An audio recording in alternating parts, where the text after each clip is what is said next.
세브란스 병원에서 12주 동안 당뇨와 고혈압이 있는 중장년층 식습관을 추적해서 본 자료가 있습니다. 거기서 아주 불편한 사실 하나가 드러났어요. 60대 넘으신 분들이 건강해지려고 거의 매일 드시는 오이, 근데 특정 방식으로 먹으면 혈당과 혈압 관리에 오히려 손해가 될 수 있다는 겁니다. 특히 오이지, 당근과 함께 간 주스, 너무 짠 반찬으로 먹는 습관은 생각보다 훨씬 치명적이에요. 지금도 그렇게 드시고 있다면 오늘부터는 멈추셔야 해요. 끝까지 보시면 왜 오이가 어떤 분께는 약이 되고 어떤 분께는 독이 되는지, 그리고 혈당과 혈압을 동시에 잡는 가장 현실적인 방법까지 정확하게 정리되실 겁니다. 60대 넘으시면 이런 느낌 한 번쯤 있으셨을 거예요. 예전에는 밥 한 끼 먹고 바로 움직여도 괜찮았는데 요즘은 조금만 많이 먹어도 몸이 무겁고 아침 공복 혈당은 자꾸 올라가고 혈압은 약을 먹어도 들쭉날쭉해요. 근데 채소는 먹고 있으니까 스스로는 나름 잘 챙긴다고 생각하시죠. 바로 그 지점이 함정이에요.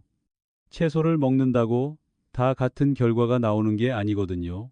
어떤 채소를 어떻게, 무엇과 함께 먹느냐에 따라 몸 반응은 완전히 달라져요. 오이는 대표적입니다. 아주 익숙한 반찬인데 그래서 더 방심하기 쉬워요. 오늘은 딱 네 부분으로 말씀드릴게요. 먼저, 왜 오이가 당뇨와 고혈압 관리에 도움이 되는지 핵심 원리를 짧고 분명하게 짚어드리고요. 두 번째로, 많은 분들이 효과를 못 보는 진짜 원인을 말씀드릴 겁니다. 세 번째가 오늘 가장 중요합니다.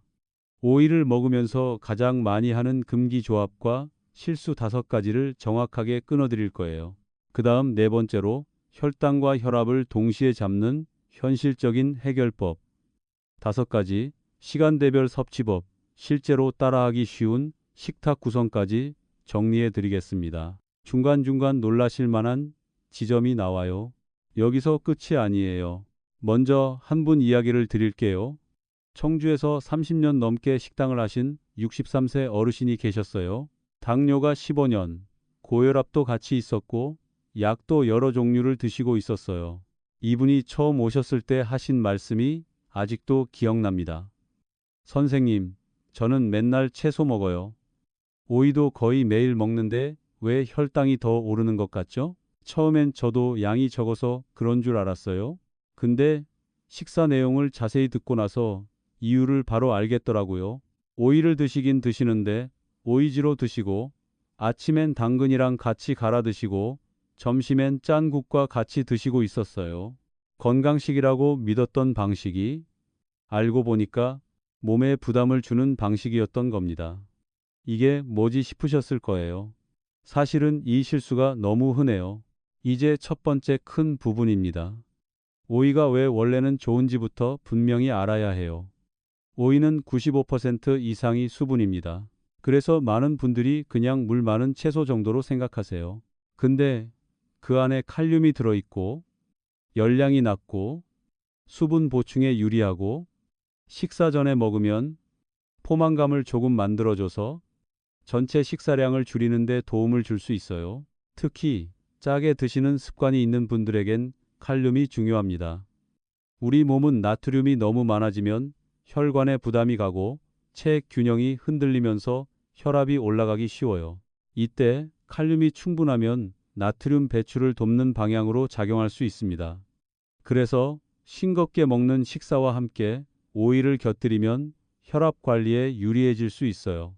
또 오이는 열량이 높지 않으면서 씹는 시간이 좀 필요한 편이라 식사 속도를 늦추는 데 도움이 됩니다. 이게 별거 아닌 것 같아도 중요해요. 당뇨 있는 분들은 식사 속도가 빠를수록 과식으로 이어지기 쉽고 그러면 식후 혈당이 급하게 올라갈 수 있거든요. 밥을 먹기 전에 생오이를 몇 조각 먼저 드시면 배가 아주 살짝 차고 그 덕분에 밥과 반찬의 양을 줄이기 쉬워져요. 큰 변화 같지 않죠? 근데 이런 사소한 습관이 쌓이면 공복, 혈당과 체중, 혈압에 같이 영향을 줍니다. 결국엔 음식이 몸을 끌고 가요. 여기서 중요한 건 오이가 혈당을 직접 떨어뜨리는 마법의 음식은 아니라는 겁니다. 이 부분을 잘못 이해하시면 실망하시거나 반대로 과신해서 또 실수하세요. 오이는 약을 대신하는 음식이 아니에요. 근데 식사 구조를 바르게 만들고 짠맛을 줄이고 수분과 식이 습관을 조절하는데 도움을 주는 아주 현실적인 식재료입니다. 그래서 잘 먹으면 분명히 도움이 되고 잘못 먹으면 기대한 효과가 안 나오는 거예요. 이 차이가 큽니다. 그리고 60대 이후엔 신장 기능, 혈관 탄력, 근육량, 식사량 조절 능력이 젊을 때와 달라져요. 같은 오이라도 30대가 먹는 방식과 70대가 먹는 방식은 달라야 합니다. 젊을 때는 아무렇게나 먹어도 괜찮았던 조합이 지금은 혈압을 흔들거나 속을 불편하게 만들 수 있어요. 그래서 건강식도 나이에 맞게 다시 봐야 해요. 솔직히 이 부분을 놓치는 분들이 너무 많습니다. 진짜 여기서 갈려요. 이제 두 번째 큰 부분. 왜 많은 분들이 오이를 먹고도 효과를 못 보는지 말씀드릴게요. 원인은 단순합니다. 오이를 채소 자체로 보지 않고 입맛에 맞게 바꾸는 과정에서 좋은 점을 다 잃어버리는 거예요. 짜게 절이고 달게 무치고 갈아 마시고 오래 잘라놓고 다른 음식과 무심코 섞어 먹습니다. 그러고 나서 오이가 왜 효과가 없냐고 물으세요. 사실은 오이가 문제가 아니라 먹는 방식이 문제였던 겁니다. 처음엔 채소니까 다 비슷한 줄 알았는데 알고 보니까 조합 하나 차이로 결과가 달라지는 거예요. 또 하나는 과도한 기대입니다. 오이를 많이 먹으면 혈당이 떨어지겠지, 혈압도 바로 내려가겠지, 이렇게 생각하고 식사의 핵심은 그대로 두는 경우가 있어요. 밥은 많이 드시고, 국은 짜고, 반찬은 달고, 운동은 없는데 오이만 추가하는 방식이죠. 그러면 기대만큼 결과가 안 나옵니다. 오이는 어디까지나 환경을 돕는 음식이에요. 밥상 전체가 바뀌어야 효과가 생깁니다. 그래서 지금부터 말씀드릴 실수 5가지가 중요해요. 이 5가지만 고쳐도 몸 반응이 달라지는 분들이 많습니다. 근데 더 중요한 건 4번째와 5번째예요. 세 번째 큰 부분입니다. 오이를 먹으면서 가장 많이 하는 금기 조합과 실수 5가지 하나씩 정확하게 짚어드릴게요. 첫 번째 실수는 오이를 오이지나 장아찌로 자주 드시는 겁니다. 이건 정말 흔해요. 오이는 분명히 좋은 채소인데 소금물에 오래 절이는 순간 이야기가 달라집니다. 보통 오이지 한두 조각은 별거 아닌 것처럼 느껴지죠. 근데 나트륨 함량을 보면 생각이 바뀌실 거예요. 제품과 집집마다 차이는 있지만 작은 양에도 나트륨이 상당히 많습니다. 세계보건기구가 권하는 하루 나트륨 섭취 기준을 생각하면 오이지 몇 조각만으로도 하루 허용량의 큰 부분을 차지할 수 있어요. 특히 고혈압이 있으신 분은 더 민감합니다. 오이를 먹으면서 칼륨의 도움을 기대했는데 동시에 더 많은 소금이 들어오면 결국 혈압엔 손해예요. 한마디로 오이의 장점은 줄고 소금의 단점만 커지는 방식입니다. 그리고 문제는 여기서 끝이 아니에요. 오이지는 짭짤하니까 밥을 더 부릅니다. 밥 한 숟갈이 2숟갈 되고 3숟갈이 돼요. 그러면 혈당까지 같이 흔들립니다. 고혈압엔 소금이 문제고 당뇨엔 밥양이 문제인데 오이지는 이 2가지를 한 번에 건드려요. 그래서 당뇨와 고혈압이 같이 있는 분들한테는 특히 불리합니다. 생오이와 오이지는 이름만 같지 사실상 다른 음식이라고 보셔야 해요. 이건 꼭 구분하셔야 합니다. 두 번째 실수는 오이와 당근을 같이 갈아서 주스로 마시는 겁니다. 이건 건강식처럼 알려져 있어서 더 조심해야 해요. 당근 자체가 나쁜 건 전혀 아닙니다. 근데 생당근과 오이를 함께 갈면 오이에 들어있는 비타민C 보존에 불리할 수 있다는 이야기가 오래전부터 있었어요. 학문적으로 세부 해석은 조금씩 다르지만 중요한 건 굳이 둘을 생으로 함께 갈 이유가 크지 않다는 겁니다. 더구나 주스로 갈아버리면 씹는 과정이 사라지고 너무 빨리 마시게 되고 포만감도 줄어요. 당근 양이 많아지면 당질 섭취도 생각보다 늘 수 있습니다. 처음엔 채소 주스니까 더 건강할 줄 아셨을 거예요. 근데 알고 보면 당뇨 있는 분들에겐 가장 안전한 방식이 아닐 수 있어요. 오이는 오이대로 씹어서 드시고 당근은 따로 드시는 편이 훨씬 낫습니다. 꼭 같이 드시고 싶다면 당근은 익혀서 반찬으로 조금, 오이는 생으로 따로 드세요. 이렇게만 바꿔도 속이 편하고 식사 조절이 쉬워집니다. 괜히 한 잔에 다 넣으려다가 오히려 식사 감각만 흐려질 수 있어요. 세 번째 실수는 오이와 바나나를 한 번에 많이 드시는 겁니다. 둘 다 건강식 이미지가 강하죠. 또 둘 다 칼륨이 있는 식품이라 혈압에 좋다고 생각하기 쉽습니다. 근데 60대 이후에는 이야기가 달라져요. 신장 기능이 예전 같지 않은 분들이 적지 않습니다. 이런 상태에서 칼륨이 많은 식품을 한 번에 과하게 먹으면 몸이 부담을 느낄 수 있어요. 특히 신장 질환이 있거나 이뇨제나 혈압약 중 일부를 드시는 분들은 더 조심해야 합니다.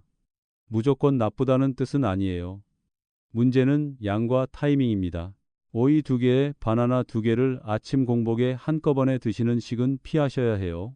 어르신들 중에는 새벽에 다리 저림, 가슴 두근거림, 묘한 불편감을 호소하는 분들이 있어요. 물론 원인은 다양합니다. 근데 식사 구성을 보면 과하게 한쪽 영양에 몰린 경우가 생각보다 많아요. 그래서 오이는 아침이나 점심 식사에 곁들이고 바나나는 간식으로 반 개에서 1개 정도 시간을 띄워 드시는 게 더 안전합니다. 좋다는 음식도 몰아서 먹으면 독이 될 수 있어요. 이건 꼭 기억하셔야 해요. 네 번째 실수는 오이 껍질을 두껍게 벗겨 드시는 겁니다. 오이를 깨끗하게 먹으려고 껍질을 다 깎아내는 분들이 많아요. 근데 식이섬유와 여러 영양은 껍질 가까운 부분에 더 많이 남아 있습니다. 물론 농약 걱정이 있으실 수 있죠. 그래서 중요한 건 껍질을 다 없애는 게 아니라 잘 씻는 겁니다. 굵은 소금으로 가볍게 문지르거나 식초물에 잠깐 담갔다가 흐르는 물에 씻어내면 돼요. 그 다음에 껍질째 드시는 편이 낫습니다. 식감이 거슬리면 얇게 칼집을 내거나 길게 반으로 갈라 씨 부분이 많은 오이는 가운데만 조금 손보면 돼요. 전부 벗겨낼 필요는 없어요. 이게 왜 중요하냐면 당뇨와 고혈압 관리에서 식이섬유는 생각보다 큽니다. 씹는 시간을 늘리고 식사 속도를 늦추고 포만감을 만들어 주거든요. 껍질이 살아있어야 그런 장점이 더 살아납니다. 사소해 보여도 매일 누적되면 차이가 생겨요. 별거 아닌 것 같죠? 근데 이런 게 몸을 바꿉니다. 다섯 번째 실수는 오이를 미리 잘라서 오래 보관하거나 달고 짜게 묻혀서 반찬으로 두고두고 드시는 겁니다. 아침에 한번 썰어 놓고 하루 종일 꺼내 드시는 분들 계세요. 편하긴 하죠. 근데 잘라 놓으면 수분이 빠지고 식감이 무너지면서 먹는 양도 줄고 결국 싱싱한 채소로서의 장점이 떨어집니다. 더 큰 문제는 무침입니다.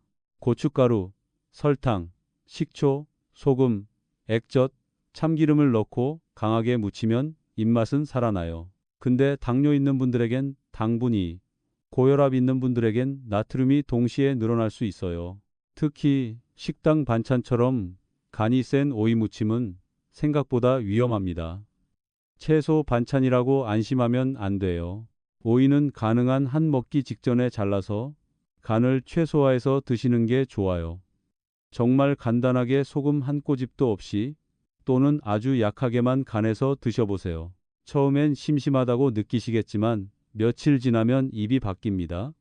그리고 그 변화가 혈압 수치로 돌아와요. 여기서 한번 정리하겠습니다.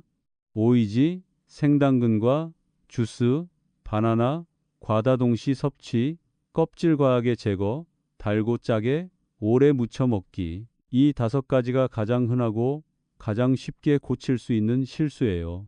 여기까지는 문제를 끊는 단계였습니다. 이제부터가 진짜 중요해요. 네 번째 큰 부분, 혈당과 혈압을 동시에 잡는 현실적인 해결법 5가지를 말씀드릴게요. 어렵지 않게 바로 식탁에서 바꿀 수 있는 방법만 추렸습니다. 첫 번째 해결법은 오이를 식사 전에 먼저 드시는 겁니다. 양은 많을 필요 없어요. 중간 크기 오이 반 개에서 1개 정도면 충분합니다. 점심이나 저녁 식사 10분 전에 천천히 씹어 드세요. 이렇게 하면 입이 먼저 움직이고 배가 살짝 차고 밥을 급하게 밀어 넣는 일이 줄어듭니다. 공복 혈당이 높으신 분들도 식후 혈당이 급하게 튀는 분들도 이 방식이 꽤 도움이 돼요. 특히 국이나 찌개부터 들이키는 습관이 있는 분들, 밥 첫 숟갈이 너무 큰 분들께 좋습니다. 오이가 식사의 브레이크 역할을 하는 거예요. 간단하죠? 근데 효과는 꽤 큽니다. 두 번째 해결법은 오이와 사과를 소량으로 같이 쓰는 겁니다. 여기서 중요한 건 양입니다. 사과 1개를 다 드시라는 뜻이 아니에요. 반 개면 충분해요. 아침이나 오전 간식으로 오이 반 개에서 1개, 사과 반 개를 천천히 씹어 드세요. 사과의 수용성 식이섬유는 식사 흐름을 부드럽게 만들고 오이는 수분과 포만감을 보태줍니다. 둘 다 껍질째 먹을 수 있으면 더 좋고요. 다만 사과도 과하면 당이 됩니다. 그래서 반 개, 이 선을 지키셔야 해요. 처음엔 적어 보일 수 있어요. 근데 당뇨 관리에서는 적당함이 제일 중요합니다. 세 번째 해결법은 오이와 두부를 함께 드시는 겁니다. 이 조합은 60대 이후에 정말 잘 맞아요. 이유가 간단합니다. 오이는 가볍고 수분이 많고 두부는 부드럽지만 단백질을 보탤 수 있어요. 당뇨와 고혈압 관리에서 가장 중요한 건 배는 부르면서 혈당을 덜 흔들고 짠맛은 줄이는 식사 구조를 만드는 겁니다. 오이와 두부는 그 조건에 잘 맞습니다. 예를 들어 저녁상에 두부 반모를 너무 짜지 않게 데워서 내고 오이를 곁들이세요. 간장은 찍더라도 아주 조금만 쓰세요. 이렇게만 해도 밥 양이 줄고 포만감은 오래 갑니다. 특히 밤에 허기 때문에 과식하는 분들께 좋습니다. 여기서 더 중요한 포인트가 있어요. 두부를 드실 때 된장찌개처럼 짠 국물 속에서만 드시지 말고 가능하면 국물 부담이 적은 형태로 드세요. 같은 두부라도 짠 국물에 들어가면 결국 나트륨이 늘어납니다. 몸은 생각보다 정확해요. 좋은 재료를 넣어도 짠 방식으로 먹으면 결과가 달라져요. 네 번째 해결법은 오이와 달걀을 아침 세트로 만드는 겁니다. 이건 실천성이 정말 높아요. 삶은 달걀 1개나 2개, 그리고 오이 반 개에서 1개. 여기에 무가당 차나 물 1잔이면 충분합니다. 아침에 빵, 잼, 달달한 음료, 과일 주스로 시작하는 분들보다 훨씬 안정적이에요. 달걀은 단백질을 보태고 오이는 수분과 씹는 시간을 늘려줘서 오전 내내 허기를 덜 느끼게 합니다. 그래서 점심 전에 과자를 집거나 빵을 더 찾는 일을 줄일 수 있어요. 당뇨 있는 분들은 아침 시작이 중요하잖아요. 첫 끼가 흔들리면 하루가 같이 흔들립니다. 이 조합은 그래서 단순하지만 힘이 있어요. 다만 달걀을 드실 때 마요네즈 듬뿍 넣은 샐러드 형태는 피하시는 게 좋아요. 그리고 소금을 많이 찍는 습관도 줄이셔야 합니다. 삶은 달걀 그대로 또는 아주 연하게 조리해서 드시는 게 낫습니다. 이런 작은 선택이 결국 혈압까지 건드려요. 다섯 번째 해결법은 오이를 소금 없이도 맛있게 먹는 자기 방식 하나를 만드는 겁니다. 이게 의외로 오래 갑니다. 예를 들어 레몬즙 몇 방울, 무가당 요거트 한 숟갈, 들깨가루 약간, 식초 아주 소량, 다진 마늘 조금처럼 짠맛 없이 향을 더하는 방법이 있어요.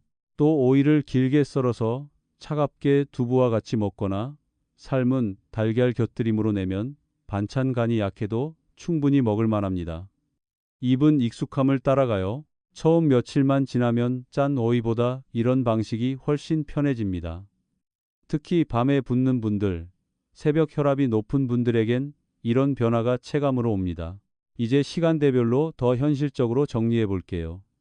아침엔 오이와 달걀 또는 오이와 사과 반 개, 점심엔 일반 식사 전에 생오이 몇 조각을 먼저 드시고 국물은 조금 줄이세요. 저녁엔 오이와 두부처럼 가벼운 조합을 쓰고 오이지는 빼세요. 바나나는 드시더라도 낮에 그것도 따로 드세요. 그리고 물 대신 짠 국으로 배를 채우지 마세요. 이 원칙만 지켜도 식사 구조가 훨씬 안정됩니다. 사실은 대단한 보약보다 이런 기본이 더 강합니다. 아까 말씀드린 청주의 63세 어르신도 딱 이 구조로 바꾸셨어요. 오이지를 끊고 아침 오이 당근 주스를 중단하고 오이는 식사 전에 조금씩 씹어 드시고 점심과 저녁에 짠 반찬 비중을 줄였어요. 2달 정도 지나서 공복 혈당이 많이 안정됐고 혈압도 예전보다 흔들림이 줄었다고 하셨어요. 물론 약 조절은 반드시 주치의와 상의해야 합니다. 이건 정말 중요해요. 음식이 좋아도 약을 임의로 줄이시면 안 됩니다.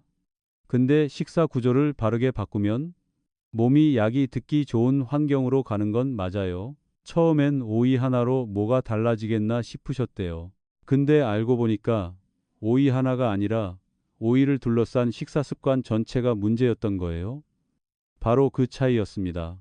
그리고 꼭 말씀드리고 싶은 예외가 있어요. 신장 질환이 있거나 칼륨 제한이 필요한 분들 또는 특정 혈압약과 이뇨제를 드시는 분들은 오이 섭취량도 주치의와 상의하셔야 합니다. 모든 사람에게 무조건 많이 먹으라는 뜻은 아니에요. 건강식도 몸 상태에 맞춰야 합니다. 또 속이 찬 분들, 설사를 자주 하시는 분들은 한 번에 너무 많이 드시지 말고 양을 줄여서 보셔야 해요. 천천히 몸 반응을 보면서 가는 게 맞습니다. 이건 겁주려는 말이 아니라 안전하게 오래 가기 위한 원칙이에요. 여기서 핵심만 다시 짚겠습니다. 오이는 생으로 가능하면 껍질째 먹기 직전에 잘라서 식사 전에 먼저 드시는 게 가장 기본입니다. 피해야 할 건 오이지처럼 짠 형태, 생당근과 함께 간 주스, 바나나와의 과한 동시 섭취, 달고 짜게 무친 반찬, 오래 잘라놓은 보관 습관이에요. 같이 먹기 좋은 쪽은 사과 반개, 두부, 삶은 달걀처럼 식사 구조를 안정시키는 음식들입니다. 어려운 거 하나도 없죠? 근데 이 단순함이 몸을 바꿉니다. 이제 마무리하겠습니다. 60대 넘으신 분들께 오이는 분명 좋은 식재료가 될 수 있어요. 근데 잘못 먹으면 기대한 효과가 사라지고 오히려 혈당과 혈압 관리에 손해가 될 수 있습니다. 그러니까 오늘부터는 딱 2가지만 기억하세요. 오이지는 줄이시고 오이는 식사 전에 생으로 드세요. 이 2가지만 바꿔도 시작은 충분합니다. 가족 중에 당뇨나 고혈압으로 고생하시는 분이 있다면 이 내용 꼭 같이 보셔야 해요. 잘못된 건강식 습관 하나를 바로잡는 것만으로도 몸은 분명히 달라집니다.